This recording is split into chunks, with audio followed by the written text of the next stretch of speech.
उत्तर प्रदेश में SIR यानी कि स्पेशल इंटेंसिव रिवीजन प्रोसेस के बाद 2.89 करोड़ नाम यानी कि 18% नाम लिस्ट से कम होने के बाद हलचल मच गई है।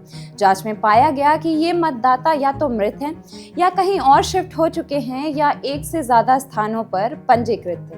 हालांकि आपको बता दें कि ये सिर्फ ड्राफ्ट वोटर लिस्ट है। यूपी में फाइनल लिस्ट 6 मार्च को जारी की जाएगी। उत्तर प्रदेश के CEO नवदीप रिनवा ने इस मामले में मतदाताओं से जुड़ी पूरी जानकारी दी। 46.23 लाख 46.23 लाख और परसेंटेज के टर्म्स में 2.99% या 2.99%। स्थानांतरित मतदाता जो अपने निवास स्थान से कहीं और शिफ्ट कर गए, वो घर छोड़ दिया जहां उन्होंने वोटर लिस्ट में जब अपना नाम दर्ज कराया था, जिस घर में थे, स्थायी रूप से स्थानांतरित हो गए, या वो लापता या अनुपस्थित रहे या उनको फील्ड में BLO को मिले नहीं, ऐसे 2.17 करोड़ मतदाता हैं।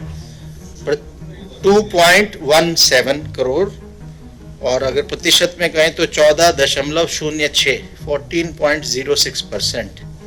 और तीसरी श्रेणी है जो मतदाता सूची में एक से अधिक स्थानों पर पंजीकृत पाए गए, ऐसे 25.47 लाख 25.47 लाख वोटर्स थे, जो 1.65% है।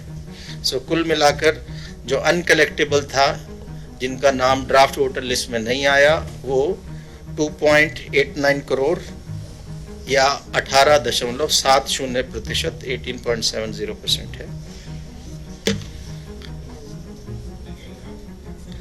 सो फाइनल हमारी जो आज फाइनल मतलब आज जो ड्राफ्ट वोटर लिस्ट हो रही है पब्लिश, उसमें 12,55,56,025 मतदाता। आपको बता दें कि निर्वाचन आयोग की तरफ से अभी केवल ड्राफ्ट वोटर लिस्ट जारी की गई है। फाइनल वोटर लिस्ट 6 मार्च को आएगी।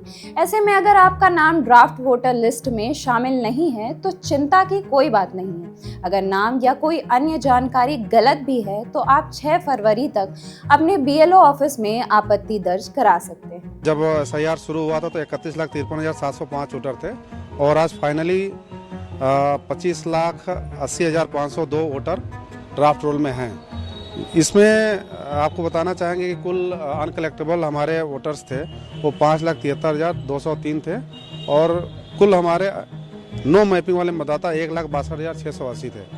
तो आज ये जो ड्राफ्ट रोल का प्रकाशन हुआ है, इसके बाद जो नो मैपिंग वाले मतदाता हैं जिनको नोटिस जारी होगी और 2003 से जिनका मैच नहीं हो पाया था, तो उनको सुनवाई का अवसर दिया जाएगा और 6 जनवरी से लेकर के 6 फरवरी के बीच उनके सुनवाई के लिए अवसर दिए जाएंगे, जिसमें वो कुल 13 जो हमारे डॉक्यूमेंट्स हैं उनमें से वो दो डॉक्यूमेंट लगा करके हमारे ARO के पास जमा करेंगे और ARO पर समुचित निर्णय लेते हुए फाइनल जो प्रकाशन होगा 6 मार्च 2026 को, उसमें उनके नाम सम्मिलित किए जाएंगे। एक तरफ जहां चुनाव आयोग ने ड्राफ्ट सूची जारी करते हुए बार बार कहा है कि ये लिस्ट अभी अंतिम नहीं है, इसमें आपत्ति और सुधार के लिए लोगों के पास करीब 1.5 महीने का समय है, वहीं दूसरी तरफ राजनीतिक बयानबाजी शुरू हो चुकी है। मतदाता सूची से नाम हटाए जाने पर चिंता जताते हुए समाजवादी पार्टी के नेता मनीष सिंह ने कहा है कि चुनाव आयोग भाजपा के निर्देशों पर काम कर रहा है, साथ ही SIR की समय सीमा बढ़ाने की मांग भी की।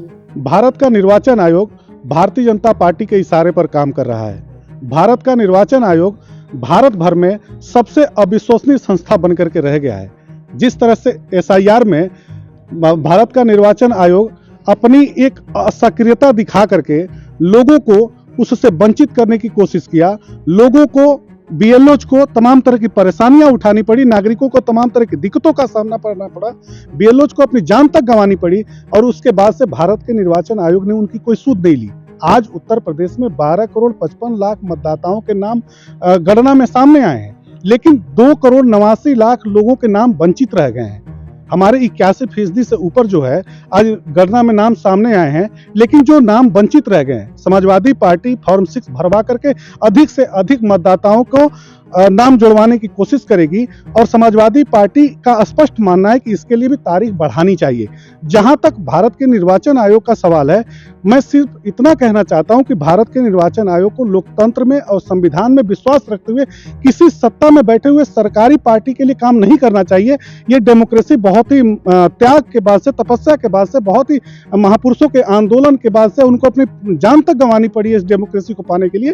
तो भारत के निर्वाचन आयोग को इस बात की चिंता रखनी चाहिए, सरकार में कोई आए, सरकार में कोई रहे या न रहे, लेकिन ये डेमोक्रेसी हमारी बची रहनी चाहिए, संविधान हमारा बचा रहना चाहिए, इसलिए कि देश के लोकतंत्र के लिए यह जरूरी है।